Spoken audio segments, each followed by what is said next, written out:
नमस्कार। आज की हमारी स्टोरी है घमंडी का सिर नीचा। एक जंगल में बांस का पेड़ और एक जामुन का पेड़ पास पास थे। जामुन का पेड़ बांस के पेड़ की अपेक्षा बहुत मजबूत था। बांस का पेड़ बहुत पतला होने के साथ साथ बहुत लचीला भी था। हवा का रुख जिस ओर होता, बांस का पेड़ उसी दिशा में झुक जाता था। एक बार जामुन के पेड़ ने बांस के पेड़ का उपहास करते हुए कहा, तुम तो हवा की आज्ञा का आदेश तुम तो हवा की आज्ञा का हमेशा ही पालन करते हो।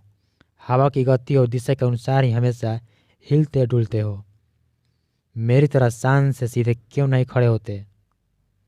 तुम भी हवा से कह दो कि उसकी आज्ञा का पालन नहीं कर सकते। तुम अपनी शक्ति का परिचय हवा को दो। इस संसार में बलवानों का ही चारों ओर बोलबाला है। बांस के पेड़ को जामुन के पेड़ की बातें अच्छी नहीं लगी, लेकिन बांस का पेड़ कुछ भी नहीं बोला और चुपचाप खड़ा रहा। यह देखकर जामुन का पेड़ क्रोधित होकर बोला, तुम मेरी बात का उत्तर क्यों नहीं देते? बांस के पेड़ ने कहा, तुम मेरी अपेक्षा मजबूत हो, मैं बहुत कमज़ोर हूँ, लेकिन मैं तुम्हें एक सलाह देता हूँ कि तेज हवा तुम्हारे लिए भी नुकसानदेह सिद्ध हो सकती है। यदि हवा की गति तेज हो तो हमें उसका सामना करना चाहिए, वरना कभी कभी पछताना पड़ सकता है।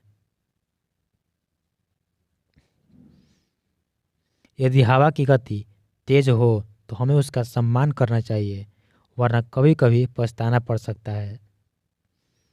जामुन के पेड़ को अपनी शक्ति पर बहुत घमंड था।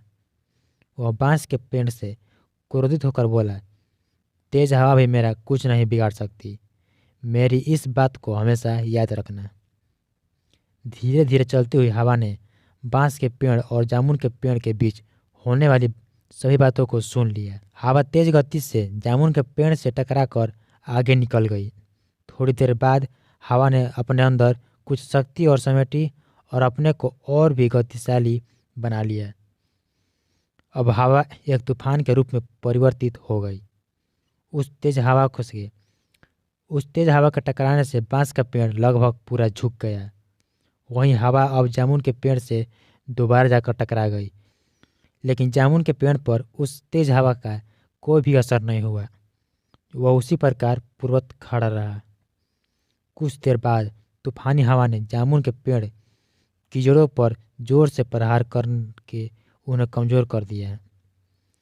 तूफानी हवाओं को जामुन के पेड़ की शाखाओं ने रोकने की भरपूर कोशिश की, लेकिन तेज हवाओं ने जामुन के पेड़ की शाखाओं को पीछे धकेल दिया।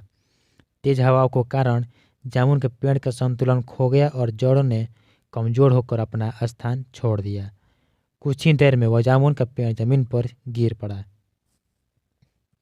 जामुन के पेड़ को धराशायी देखकर बांस का पेड़ बहुत दुखी हुआ। बांस का पेड़ सोचने लगा, यदि जामुन के पेड़ ने मेरी बात मानकर हवा का सम्मान किया होता तो आज उसका अंत नहीं होता। वह जामुन का पेड़ तो घमंडित था। शायद इसे नहीं मालूम था कि घमंडी का सिर हमेशा नीचा ही होता है। तो इस कहानी से हमें यह शिक्षा मिलती है कि घमंड ही मनुष्य का सबसे बड़ा शत्रु होता है। घमंडी व्यक्ति का सर्वनाश हो जाता है। इसलिए मनुष्य को कभी घमंड नहीं करनी चाहिए।